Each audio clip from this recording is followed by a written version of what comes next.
Welcome to the Zero Proof Life podcast, where we celebrate choosing alcohol-free living. Together, we share experiences, interview experts, and have heartfelt conversations to support each other on a path to a vibrant, alcohol-free life.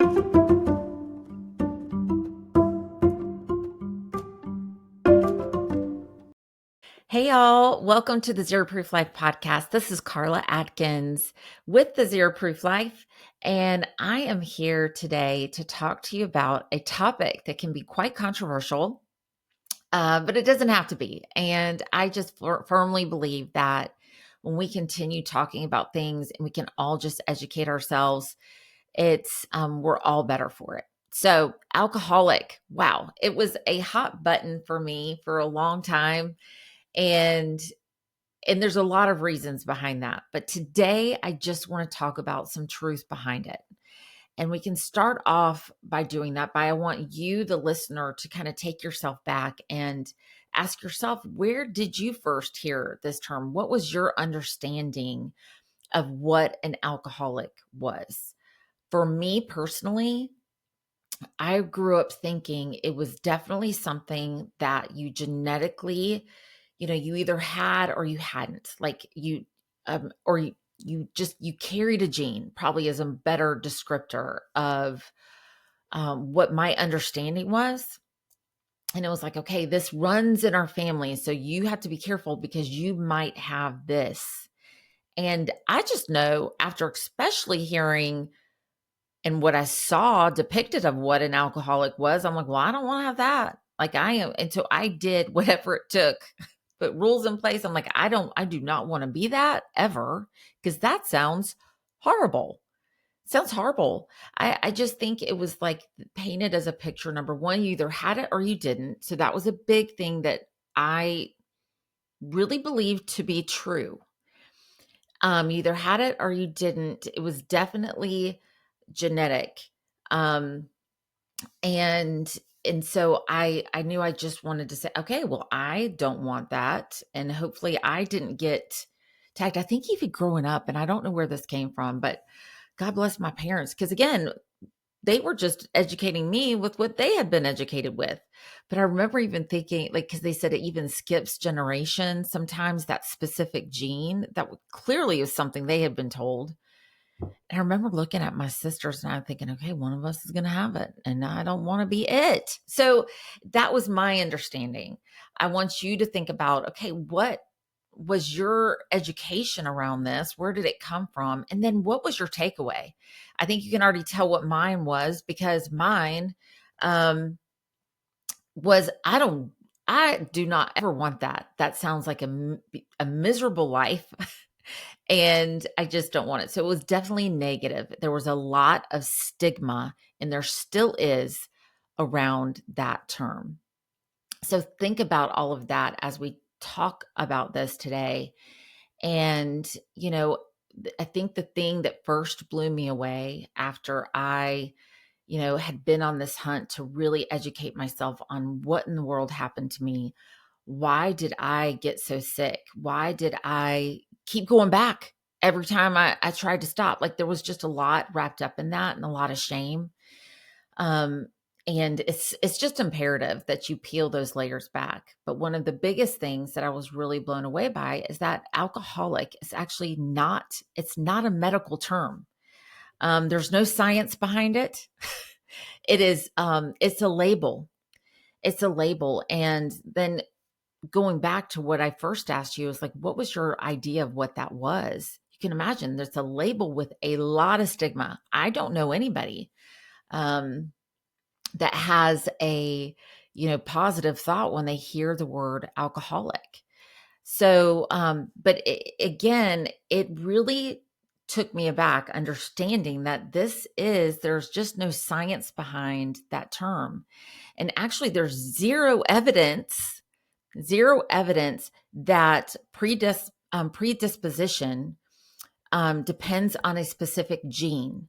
You can be predisposed. Hear me out loud and clear. You can be predisposed, become addicted, but it is not a specific gene. And actually, the two biggest influences of someone struggling and becoming addicted to alcohol is peer influence and culture. Those are the big ones that can really, really influence someone's ties to alcohol. And when I think back, again, about my upbringing, I didn't grow up in a house where there was a lot of drinking. My parents actually made the conscious choice to really, okay, we've got young teen girls. We don't want to, be drinking a lot in the house. And they just never did. But I definitely grew up with this idea of, oh, I can't wait to get to do that one day when I'm old enough. And it was a sign of, to me, fun and maturity. And the list could go on and on. I mean, I could have a whole separate podcast just on the jobs that we give alcohol. But, it's truly important for people to really start to soak in, especially if you use the term about other people, that you understand that the definition of alcoholic, even on, if you look it up, and believe me, I did, and do research, they'll say the definition really depends according to the definer. It can vary. It can vary according to the definer. And that in itself can show you that this is not a clear-cut medical thing. There are multiple different views on this. And actually, one of the definitions said, continue to drink alcohol even when it causes harm or impacts your relationships. Let that land right there. If we truly think, okay, we're going to draw a line in the sand and it's us versus them, you are an alcoholic, but I'm not, it's time to move the lines. If that's truly the definition, if you believe that, because there are so many people that talk about an umbrella, term then of people that it impacts their relationships. I mean, it's devastating, y'all, to families. And, people are so quick to blame the person, which again, I'm all about accountability. Those of you that know me, you need to take personal accountability, but we always leave out the drink itself. And because we've been sold a lie as to what this substance is. Again, that's a whole other podcast that I will be doing about alcohol and truly science-based on what the substance is. And the bottom line is, alcohol is addictive to humans, period. End stop. Like it's addictive. And so it's really important that we really educate ourselves. I think the bottom line, really educate ourselves on what this term is and have an understanding of what it is and what it is not. And healthcare providers now use a term that really, describes it in a much better way. And it's called alcohol use disorder. And you'll see it as called AUD. And that's a much better, where you can get a much better gauge on where someone's at. It's mild, moderate, or severe, I think, so it's a broad spectrum of where people can fall. And for me, why I'm so passionate about talking about this term is because at the end of the day, y'all, I don't want people to be me. I don't want people to be fighting against this term. Like, okay, let me just get this under control. Let me do a reset because I'm not an alcoholic. When I first started coaching, let me tell you, I was blown away by the amount of people that I would talk to. I would talk to, family members of loved ones. I would talk to friends of people that really were concerned about their friends.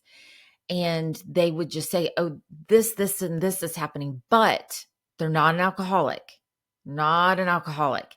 And it's like, man, what could happen if we just truly removed that term? We just removed it and just said, how is it serving you? And where and how is it showing up in your life? And just having some heartfelt, good conversations about it. And this is where I'd also any healthcare providers out there would love to start changing the question. And I wish I could remember, because I heard this from someone else and I cannot remember who it was. It was a podcast somewhere, but man, I wanted it to be like spread all over to all healthcare providers, because when they're asking, in your appointment, okay, how many drinks per day do you have? I think it's on every single form too, right? How many drinks per week? How many drinks per day? Man, and every doctor will tell you, they'll say, oh, we just assume and we triple it or double it, or just knowing that they're understating how much they actually drink. So if you have to do that, my thing is then throw that tool out because it's not working. But what I heard a great question it was, instead of asking how many drinks per day, is asking your patients or whoever you have this conversation with, when was the last time you took a break from alcohol? And how long was that? And what was it like? That's a much more telling question as to what role alcohol is playing in someone's life. And I think, again, it just brings up a conversation instead of going, oh, like this number is wrong, because that's another thing. There's no magic formula of how many drinks per day is going to get you sick. And I'm just so passionate, again, about having these conversations, y'all. Again, I've already said this, but because I don't want you to be me. And I get asked all the time, and I totally understand where the question's coming from, because I would have been asking it too, is how many drinks were you having a day? And I don't know. I have no idea. Listen, I was playing hide and go seek for myself. My goodness, I didn't want to know how much. I had blocked out. Listen, there's no, okay, you have this, and then you get sick, and then someone else has a certain amount. There's no number. And so we just have to really start taking some inventory and looking in the mirror and going, okay, I mean, truly the question of how is this serving me? And so when you're with your healthcare provider, or, whoever you're talking with, when we talk about alcohol use disorder, there's some much better questions of, like, have you built up a tolerance? Are you drinking more than you intend to? Have you tried to stop and it's hard? And I think this is also where I want to talk about where we need to throw this term out. I know so many people, and and those friends out there listening know I am thinking about you when I say this. I've gotten so many messages behind the scenes of people that, they are challenging their use of alcohol. And many times this really, really came up for a lot of people during COVID, where all of a sudden there was a lot of time on their hands and a lot of time with, okay, I'm seeing my spouse a lot. I'm with my kids a lot. And all of a sudden, that couple of drinks per night really started to slip into, it was a slippery slope. And it was like a little bit more, or there was more days per week. And it was really scary for a lot of people to talk about. People are scared to talk about their fears around drinking because of the dang term alcoholic. They back it up with, like, I was actually really worried, but I'm not an alcoholic. I'm like, we're not going to talk about that word. You're not an alcoholic, because that term just makes no sense. It's outdated, and we really, quite frankly, should not use it anymore. Because personally, I see this term doing more harm than good. I know it did for me. Again, this is my personal experience and what I've seen in coaching, because people fight against that word. They silence themselves because of that word. And I also want to say, we've got to educate our kids differently and not use that word. Think about this.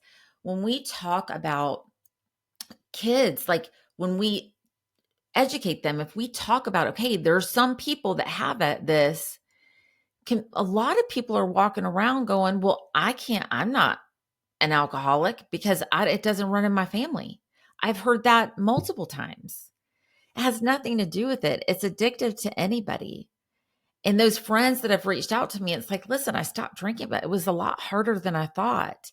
I hear you, friend. It is. It doesn't mean you're an alcoholic. It means alcohol is just doing what it does. At the end of the day, alcohol, y'all, is actually very predictable. And it's different. It does impact everybody different. We are all absolutely unique. But alcohol is alcohol. It doesn't change. It doesn't change its composition when you take a drink. It wasn't different. That's wine was the exact same, as I was putting it into my body as it is into yours. At the end of the day, it's a toxin and it's a poison. And I will have a separate podcast on that because a lot of people get defensive about that. But it's just the truth. And there's, again, all the science to back it up. But I love that people have reached out to me on the side because so I can free them of this. Like, I don't think you're an alcoholic. You're not. Let me help you with addressing what you're struggling with. What does it feel like? What does it feel like? And really gathering information instead of shaming ourselves. When we gather information, it's so much more empowering. And I think about the difference that we could make when we have these conversations with our children as well. Like, listen, I need you to understand what this substance is. Not hanging it on, the genetics and the genes and all this stuff. We have to really educate ourselves around that. And instead educating our young ones on what the substance is. People tell me, like, how do you talk to your daughter about it? I talk to my daughter about it all the time. And I've told her, you're going to make the decision one day, whether you're going to drink or not. There's not going to be any shame there. My job as your mom is just to educate you on what this is. And so you can make an informed decision on what you're putting in your body, and not a decision based on what culture and society is telling you. We are sold a lie, y'all. We have all been sold a lie around the substance. And it really, truly is the truth. Like, if alcohol came out today and there was just this disclaimer at the end, how they love to do on those pharmaceutical commercials, but the laundry list of things that can happen and what it does to your body, you would never pick up a drink. People would look at you and go, why you're drinking that? It would totally flip flop. The shame would be around the people that are drinking, but we're not. And so we have just it's been immersed into our culture. So those social things, just side note as a coach, can be some of the hardest things of people walking away from the substance. It's not that physical part. People get over that really quickly. Now there are people, again, I need to side note of that are physically addicted and they need healthcare providers help to detox from alcohol. Super important to say, because alcohol, again, the only drug that it is can be deadly. Does that say anything to y'all? Like, it's got to speak to you on, on what this thing is. We just don't like to call it a drug, for goodness sake. Think about it. They'll say alcohol and drugs. Hate to tell y'all, but it is 1,000% loop. It is a drug, and it is dangerous, and it is extremely deadly. So we've got to approach this conversation different.